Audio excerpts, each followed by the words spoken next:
తూర్పుగోదావరి జిల్లా కొవ్వూరు రూరల్ దేచర్లలో తుపాకీ బుల్లెట్లు కలకలం రేపాయి. పోలీసుల తనిఖీలు చేపడుతుండగా సమీర్ హుస్సేన్ అనే వ్యక్తి బుల్లెట్లతో దొరికాడు.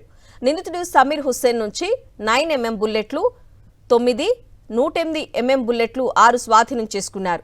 నిందితుడు సమీర్ ఉత్తరప్రదేశ్ రాష్ట్రం అలహాబాద్కు చెందినవాడిగా గుర్తించారు. కొవ్వూరులో ఓ గ్లాసు ఫ్యాక్టరీలో కార్మికుడిగా పనిచేస్తున్నాడు. అయితే తన స్నేహితుడు ఆదిత్యరాజ్ సంవత్సరం క్రితం ఆయుధాలతో వచ్చినట్లు అతను వదిలేసిన బుల్లెట్లుగా సమీర్ చెప్తున్నాడు. ఇద్దరిపై ఆయుధ చట్టం కింద కేసు నమోదు చేసి విచారణ చేపడుతున్నట్లు కొవ్వూరు రూరల్ సీఐ విజయబాబు చెప్పారు. మన కొవ్వూరు రూరల్ పిఎస్ లిమిట్స్లో పంగిడి విలేజ్లో వెహికల్ చెకింగ్ చేస్తున్నప్పుడు ఒక వ్యక్తి పోలీసుని చూసి పారిపోవడం జరిగింది.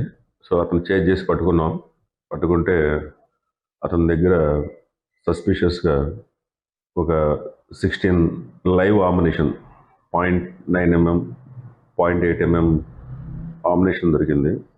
సో అతను ఇంట్రాగేట్ చేస్తే ఈ లైవ్ ఆమినేషన్ని ఒక వ్యక్తి ఇచ్చారని చెప్పేసి అని యూపీలో వన్ ఆఫ్ ది ప్లేస్ సంబంధించిన వ్యక్తి ఇచ్చారని చెప్పి డిస్క్లోజ్ చేశాడు.